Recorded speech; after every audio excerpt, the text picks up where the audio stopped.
Yes, fourth same के बच्चे, DLED fourth same को आज मैं हिंदी का अध्याय नंबर जो 7 है वह आज आपको बताऊंगा।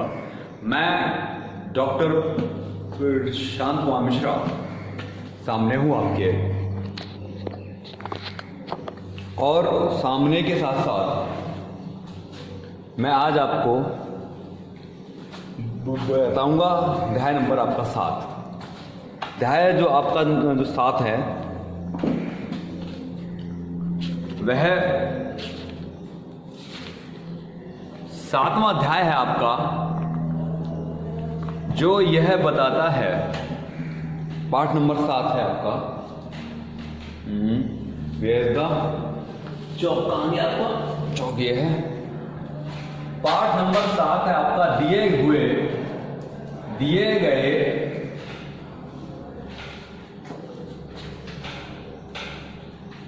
अनुच्छेदों के शीर्षक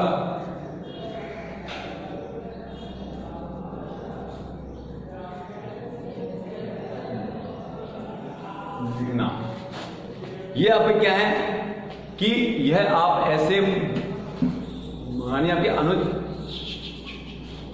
जो आपके बताए गए हैं ये होते हैं, जैसे हम आपको 4-5 पंक्तियों का या फिर 10-12 पंक्तियों का या फिर 20 पंक्तियों का, मतलब कितनी ही पंक्तियों का अगर हम आपको कोई लेख, कोई टॉपिक अगर हम आपको दे दें, कोई पैराग्राफ आपको सौंप दें और वो पैराग्राफ देने के बाद हम ये कहें कि ये जो हमने आपको दिया है आप कोई सही सा इसका नाम हमें दे करके बताइए, तो किसी भी पैराग्राफ को शीर्षक, जो कि शीर्ष के ऊपर जो होता है वह आपका होता है शीर्षक।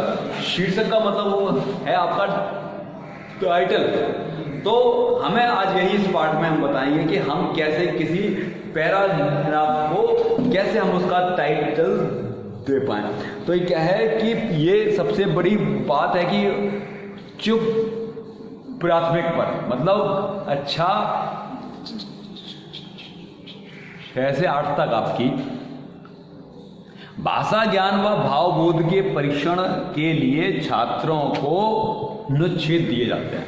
मतलब कक्षा 6-7 के जो वो होते हैं बच्चे, तो यार वो सब बच्चों को क्या किया जाता है कि उनकी जानकारी के लिए कि कितने ये बुद्धिमान हैं, हम उनको कोई ना कोई पैराग्राफ सौंप देते हैं, और जिनको पढ़ करके देखने के बाद वो पैराग्राफ का एक जो सही हिसाब से एक नाम यानी कि एक शीर्षक उसको देना पड़ता है। और जब वह बच्चे उसका टाइटल जब उसको देते हैं तो टाइटल के साथ साथ अवधेश जी शीर्षक के साथ साथ थोड़े बहुत प्रश्न भी बच्चों को दिए जाते हैं, और वह जो प्रश्नों के जो उत्तर जो होते हैं वह बालकों को स्वयं ही देने पड़ते हैं। और ये प्रश्न जो मतलब जो किए जाते हैं, ये प्रश्न भाव ज्ञान और जो भी हार्ड वर्ड्स हमने देखे हैं अपने पैराग्राफ में, उनसे संबंधित प्रश्न वो होते हैं। और कभी कभी ये पैराग्राफों के जो महत्वपूर्ण या वाक्यांशों को हम क्या करते हैं, मतलब जैसे हमने कक्षा 5 या 6 में कोई पाठ पढ़ा है ना, और पाठ में कोई 3 पंक्तियों कोई पैराग्राफ है कोई, तो उन तीनों पंक्तियों पैराग्राफ में अगर कोई भी वाक्य ऐसा हो या कोई आपकी सूक्ति ऐसी हो, तो वो क्या होगा कि वो पहले से ही आपकी अंडर लाइन है तो वहां पर दिखाई आपको दे रही होगी, और जो वो अंडर लाइन जो वाक्य होगा, जो अंडर लाइन जो पैसेज होगा तो वह जो आपका पैसेज होगा वह अंडरलाइन करने के बाद बच्चों से कहा जाता है कि ये जो अंडरलाइन जो हमने जो पैसेज दिया है, ये पैसेज का आपको व्याख्यान आपको बताना है, ये क्या आपका अर्थ आपको सौंप रहा है, ये आपको बताना है। और साथ ही साथ बालकों को ये भी कहा जाता है कि वह व्याख्या का काम भी देखें या करें। और अनुच्छेद के प्रश्नों का उत्तर देना सामान्यतः बहुत आपका सिंपल होता है ना। और किंतु इतना वह आपको सिंपल दिखता है, कॉपी पर काम करने में भी वह उतना ही आपको हार्ड दिखाई पड़ता है। तो यहाँ पर क्या है कि जब हम किसी भी बात का टाइटल दें, किसी भी पैराग्राफ का आपका टाइटल दें, तब जो मतलब ध्यान देने योग्य जो बातें हैं वह कौन कौन सी हैं, तो वह मैं आपको आज बताऊंगा।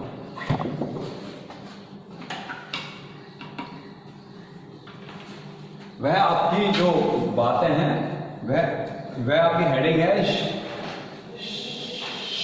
शीर्षक के लिए, शीर्षक के लिए ध्यान देने योग्य बातें।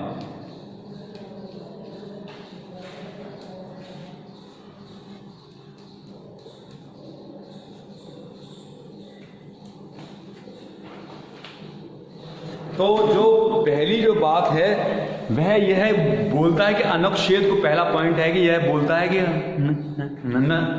अनुच्छेद को बार बार देखें, बार बार उसको पढ़ें, जब तक कि विद्यार्थी स्वयं ही ये न जान जाए कि ये क्या मतलब व्याख्या कर रहा है, ये क्या हमको बताना चाह रहा है। मतलब कोई भी पाठ हो, कोई भी चीज़ हो, हम उसको इतनी बार देखें, इतनी बार उसको हम पढ़ते रहें कि ताकि हम स्वयं ही यह धीरे धीरे जाने कि ये क्या हमसे कहना चाहता है। पॉइंट नंबर आपका जो 2 है, पार्ट नंबर 7 का, वह बोलता है कि अनुच्छेद के महत्वपूर्ण अंशों को अंडरलाइन कर लेना चाहिए। तो बताए भी थे अभी हम आपको कि जो भी होते हैं उसके महत्वपूर्ण भागों के हमें एक नीचे पंक्ति खींच देनी चाहिए, और हमको ये भी ध्यान रखना चाहिए कि ये बहुत ही महत्वपूर्ण बात है। अच्छा, पॉइंट नंबर जो 3 है वह कहता है कि अनुच्छेद के प्रारंभिक व अंतिम भाग पर विशेष ध्यान दें, क्योंकि प्राय आपका शीर्षक यही भाग में समाहित होता है। तो ये मतलब क्या कह रहा है कि जो भी हम मतलब स्टोरी पढ़ेंगे, पैराग्राफ पढ़ेंगे, तो जैसे ही वो स्टार्टिंग होगा वहाँ से, और जब उसका अंतिम पार्ट होगा, तब हमको उन दोनों जो है मतलब प्रारंभ और आपके सबसे बाद में हमें ज़्यादा ध्यान देना है, क्योंकि जो भी टाइटल हम उसको देना चाहते हैं वह हमको वहीं से दिखाई पड़ेगा या हमको वहीं मिलेगा। पॉइंट नंबर 4 कहता है कि अनुच्छेद के भावार्थ को भली भांति समझें, मतलब वह क्या भाव का क्या देना चाहता है। और अनुच्छेद में उपयुक्त अगर शीर्षक मिले तो भावार्थ को केंद्र में धरकर उपयुक्त शीर्षक को कहें। मतलब जब हम पढ़ रहे हैं, पर तो हो सकता है कि पाठ पढ़ते पढ़ते, अनुच्छेद पढ़ते पढ़ते, पैराग्राफ पढ़ते पढ़ते, पैसेज को पढ़ते पढ़ते स्वयं ही हमको ये चीज़ मालूम पड़ जाए कि इस कहानी का, इस पैराग्राफ का सही टाइटल, आपका शीर्षक क्या होना चाहिए। और पॉइंट नंबर अंतिम है 5वां, वह कहता है ध्यान दें शीर्षक संक्षिप्त, सारगर्भित और विषय के अनुरूप होना चाहिए। मतलब ऐसा ना हो कि हम किसी को, मतलब आपका जो टाइटल जितना छोटे से छोटा दिखाई पड़ेगा, और कहानी से जो भी सार से संबंधित उसका नाम अगर दिखाई पड़ेगा, और जो विषय है विषय के अनुसार ही दिखाई पड़ेगा, तो वह सही शीर्षक माना जाएगा। तो आज का जो पाठ था, पाठ नंबर 7 आपका इतना ही था, मैंने आपको बता दिया। यहाँ पर आपका या इस पूरे पाठ में एक ही बहुविकल्पी है, एक ही, तो एक जो बहुविकल्पी है वह मैं आपको बता देता हूँ।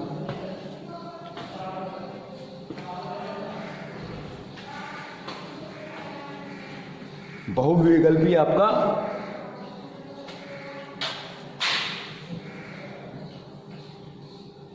डा, रा और आपका क्या है डा, ड़ा और ढा को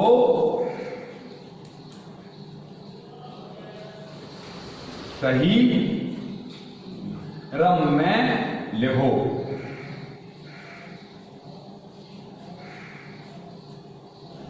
ढा ढा ढा को सही क्रम में लिखो।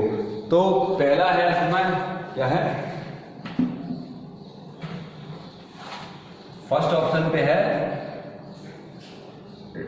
ढा, ढा और डा। दूसरे पे है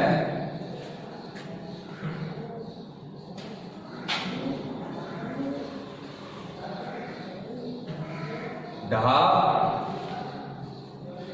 ड़ा और ड़ा। तीसरे ऑप्शन पे है डा, ड़ा और ढा। और चौथे ऑप्शन पे है आपका